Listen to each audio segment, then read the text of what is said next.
Hey, it's Benson, the Fitness Concierge. Welcome to Thinking Out Loud. The sun was out, it's gone in, but I'm sure it'll come back out in a minute. So if I'm squinting, I apologise, I don't own any shades. Today's Thinking Out Loud is around something that has come up in conversation several times in the last week, mainly with my peers, fellow fitness professionals, some that I'm collaborating with, some that I'm supporting with their business, some that are friends, some that we just cross paths. So all of these different people, but they're all sort of sharing the same message, the same concerns, and that tends to be what triggers me to do a Thinking Out Loud video. So this one is more for the fitness professionals, but it will also support those that are looking to get into using fitness facilities in the coming weeks.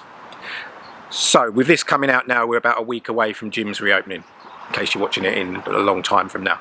So concern is, gyms are going to charge professionals rent, whether they're personal trainers, whether they're calling themselves coaches now, whether they're therapists, whether they are nutritionists. If they have space within a gym facility, they probably, most of them, unless they own the place, have been paying rent to use the space to train their clients. That's just how the industry works these days as a mainstay. So you don't tend to have full-time staff that are dedicated to looking after members. You tend to have personal trainers or other experts in the facility that do a bit of a trade-off until they're established and they're confident enough to pay full rent, and then they just run their own business in the building. And some will interact more than others, and that's another conversation. But the issue that people have got right now is, how am I going to pay full rent, or why should I pay full rent, is more of the ego creeping through with some people I've spoken to. But either way, however you word it, paying full rent versus not having full access to members, because not all members are allowed in the building, and maybe some clients don't want to go because they don't feel it's a time to start mingling with others yet, or they've got vulnerable people at home and they're keeping the risk to a minimum. All of those things that are going on right now, and every single case is different. But as a general rule, if a trainer, say personal trainer, is paying rent to a gym and they're not allowed to have as many people in the building for them to network with and sell their services to, and they've got clients that were working with them before lockdown that now don't want to come in, they are in a position. They don't want to be putting their prices up because they've got less clients, because they want to keep offering what they were offering at the value they were offering it at, and keeping things the same. At the same time, they can't afford to run a business by dropping their prices down just because there's less opportunity to sell, so they've got to do ridiculously money-losing offers, which isn't good business sense. These guys are business people, remember? They're not just guys in tracksuits. So, I get it, I understand it. What I believe is a solution for many, and I have the advantage of being in the fitness industry for many years, started in 1996, was a fitness manager by 2001, was managing a team from 2001, and continued managing teams and coaching trainers ever since, in various capacities. One thing that doesn't happen too often is you don't get trainers knocking on the door asking for help like you do clients, because there's a lot of ego in the fitness industry and a lot of people won't ask for help, and even if they're offered help, they won't accept it. So I'm giving this away for free, and if you've got a fitness professional friend, even if you don't say it's from me, because we don't like to take from other fitness professionals, if the conversation comes up, you can share your knowledge with them. Find your currency. What I mean by currency is, what do you have as a skill set that you can offer your facility manager, your facility owner, if you have direct dialogue with them, that they are looking for right now in the current circumstances? What can you offer to support that saves them money and can be traded off as a bartering contra deal type scenario to save you the pressure of going back to work with full rent? So, can you sell memberships? Are you good with people? Can you raise awareness for the gym? Are you happy to go into town and talk to people, hold up a banner? Are you good at social media? Can you offer to do some social media work for your facility if it's a smaller facility that doesn't have a marketing department? Can you answer the phones on reception to help them from having to do it themselves, or to help them from having to bring in extra staff to manage reception?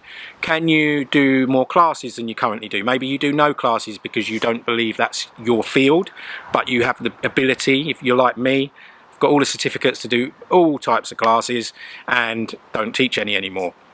But I could, and I'm insured to do it. So in this scenario, if I was still working out of a gym, maybe I could step up and help out so that my gym owner or my landlord can keep the costs down on his classes while we're waiting to rebuild the usage of the facility. Find your currency, offer your currency to the person that makes decisions, and do it with 100% of your commitment and ability in return for them helping you out and us out as fitness professionals to get our business back off the ground. That's my advice to the industry professionals out there. My advice to you as consumers, without making this video too long, I will do a separate one, but do your research before you jump into any gym membership, any personal training contract, or anything such like. As an industry, the fitness industry is very good at two things: fitness and sales. Now, or marketing, whatever. Marketing is probably a better word, not so much sales. So marketing, we will know how to find what it is you want right now because it's all over social media. You tell us. You tell us if you feel fat. You tell us if you feel mentally stressed. You tell us if you feel isolated. So the marketing will match your needs. Don't be surprised by that, and therefore you'll get hooked in. So slow down, all right? Take a moment.